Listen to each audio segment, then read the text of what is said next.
Halo, apa kabar? Saatnya Anda menyimak berita Makassar bersama saya Agi Kurnia. Sejumlah berita menarik telah kami siapkan untuk Anda dan berikut 3 berita utama hari ini. Bermasalah soal bisnis, 2 orang pria di Kabupaten Maros terlibat duel berdarah.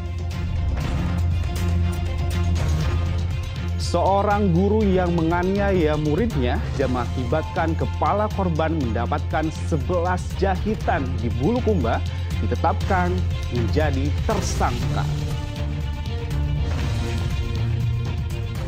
Kampanye pemilu dimulai. Pemerintah Kota Makassar, KPU, dan Bawaslu tetapkan 12 lokasi terlarang untuk pemasangan alat peraga kampanye.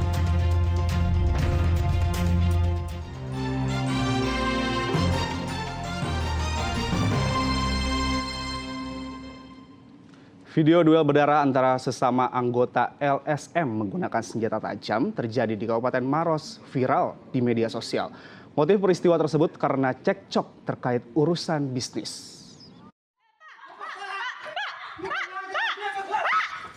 Video viral yang tersebar di media sosial memperlihatkan duel berdarah menggunakan badik dan airsoft gun antara 2 orang pria yang merupakan anggota LSM di wilayah Kecamatan Mandai, Kabupaten Maros pada 17 November 2023 lalu. Akibatnya seorang di antaranya tersungkur ke tanah. Pasca kejadian tersebut, unit Tipidum Polres Maros telah menangkap pelaku yang diketahui bernama Herman, berusia 39 tahun, bersama barang bukti badik di Kabupaten Maros. Sedangkan korban yang diketahui bernama Jufri dibawa ke rumah sakit lantaran luka tikam yang dialaminya. Kasat Reskrim Polres Maros mengatakan kejadian ini berawal saat korban dan pelaku terlibat cekcok terkait permasalahan bisnis yang dijalankan keduanya. Terjadi percakapan di rumah pelaku itu, ada ketersinggungan kata-kata sehingga menyulut emosi kedua belah pihak. Itu sempat terjadi duel katanya. Benar, itu telah terjadi kejar. Jadi korban dikejar oleh pelaku dan terjadi penganiayaan. Si pelaku mengenainya dengan menggunakan senjata tajam jenis badik dan si korban ini sempat menguatkan airsoft gun dan melakukan penembakan kepada pelaku. Akibat peristiwa itu, pelaku bakal dijerat pasal 351 KUHP terkait penganiayaan dengan ancaman hukuman 5 tahun penjara. Raisa Habu melaporkan dari Kabupaten Maros. Tembakan peringatan berulang kali dilepaskan polisi saat membubarkan arena judi ayam di atas pegunungan di Kabupaten Pangkep pada Senin siang. Puluhan joki tarung ayam kocak-kacir melarikan diri.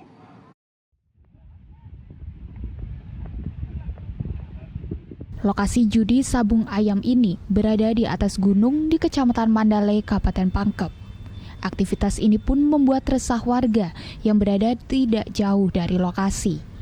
Apalagi jika pertarungan ayam sudah dimulai, sehingga menimbulkan keributan dan mengganggu ketenangan warga. Aparat Polsek Mandalay yang melakukan penyelidikan selama sepekan, akhirnya melakukan penggerebekan dan membubarkan joki sabung ayam. Mereka pun kocar-kacir melarikan diri. Polisi juga membongkar dan membakar balok kayu yang digunakan sebagai arena sabung ayam agar tidak lagi digunakan oleh para joki sabung ayam. Ini kami lakukan untuk yang kedua kalinya karena pada lokasi pertama kami juga melaksanakan pembakaran dan ini lokasi yang kedua kami melakukan pembakaran dengan pembongkaran lokasi. Semoga dengan adanya kegiatan ini dapat membuat jerah para pelaku sabung ayam dan kami sebagai penegak hukum terus melaksanakan pemberantasan judi sabung ayam dan sejenis judi lainnya. Polisi membubarkan arena judi sabung ayam yang sudah ada sejak tahun 2008 itu. Di sini lokasi sabung ayam berada di 2 tempat yang berbeda, yaitu Kampung Bujung Malese, Kecamatan Mandalay, dan di area perbatasan Pangkep Baru. Andi Muhammad Sardi melaporkan dari Kabupaten Pangkep. Seorang pengacara di Kota Makassar ditahan aparat Kejaksaan Tinggi Sulawesi Selatan pada Selasa malam atas kasus dugaan korupsi pada PT Surveyor Indonesia Cabang Makassar. Sebelumnya, Kejaksaan Tinggi sudah menetapkan 4 tersangka lain dalam kasus dugaan korupsi yang merugikan negara sebesar 20 miliar rupiah.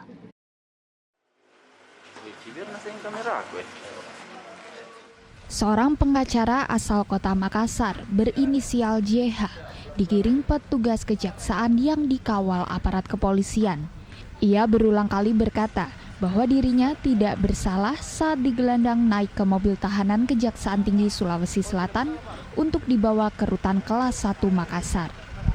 Ia ditetapkan sebagai tersangka kasus dugaan korupsi pada PT Surveyor Indonesia Cabang Makassar yang merugikan negara 20 miliar rupiah setelah Kejaksaan Tinggi memeriksa 6 orang saksi di hari yang sama. Penyidik mengaku telah memiliki 2 alat bukti yang cukup. Menetapkan 1 orang tersangka yaitu inisial JH. Adapun modus operandi tersangka sebagai berikut, bahwa tersangka JH selaku orang yang meminjamkan bendera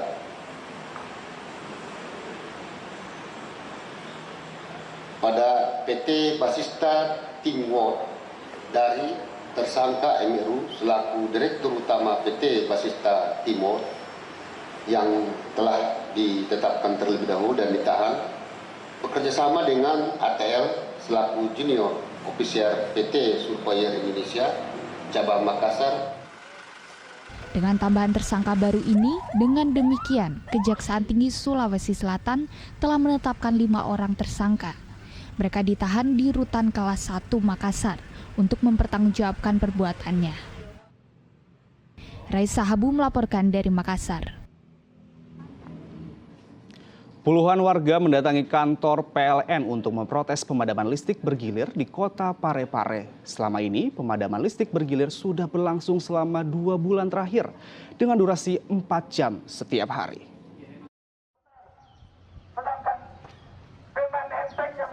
Puluhan warga Kota Parepare mendatangi kantor PLN.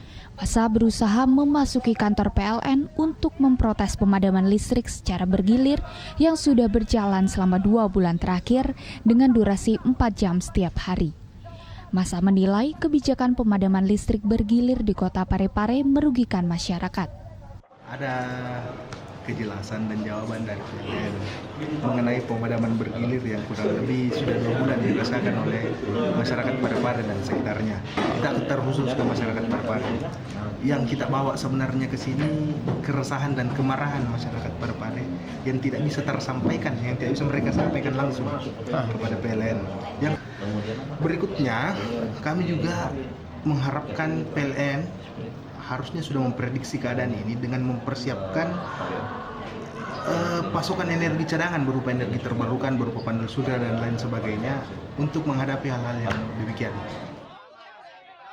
PLN Kota Parepare berdalih pemadaman bergilir dilakukan karena debit air di pembangkit listrik tenaga air Bakaru berkurang sebagai dampak dari kemarau panjang, sehingga tidak mampu menghasilkan energi secara maksimal. Semua ini berawal dari cuaca yang berdampak terhadap debit air di pembangkit kami yang secara komposisi dari total komposisi pembangkit kami 33% itu memang disupport dari PLTA. Sehingga ketika musim kemarau panjang ini betul-betul berdampak terhadap debit air dan berdampak ke kemampuan bangkit daripada PLTB. Timbul pertanyaan, Pak, Ujang sudah turun, Pak, kenapa masih padam, Pak? Bahkan padamnya jadi bertambah lagi, jadi 6 jam, dan tadinya 3 jam menjadi 6 jam. Jadi untuk diketahui juga bahwa selama maksimal produksi dari PLTA itu tidak maksimal disupport oleh pembangkit-pembangkit yang lain. Sehingga ketika sekarang hujan turun, pembangkit PLT-nya sudah mulai meningkat walaupun belum maksimal. Giliran dari pembangkit lain yang mengalami pemeliharaan, sehingga masih dalam posisi kurang karena PLTA belum maksimal.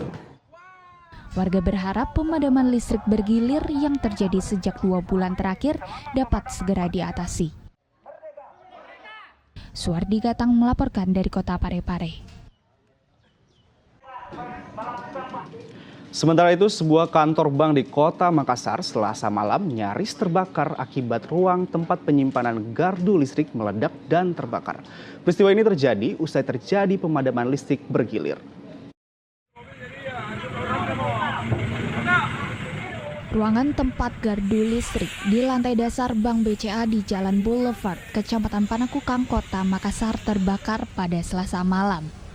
Asap tebal yang keluar dari dalam ruangan tempat gardu listrik disimpan sempat menghalangi pandangan petugas damkar Kota Makassar yang tiba di lokasi untuk memadamkan api.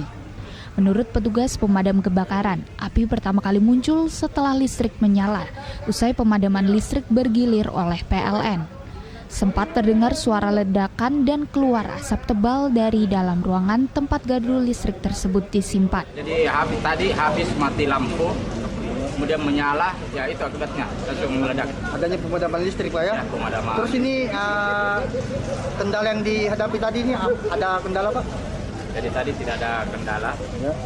di anggota bekerja dengan aman. Demikian. Ada berapa unit yang diturunkan Pak malam ini? Jadi kami turunkan 3 armada, kemudian 30 personil.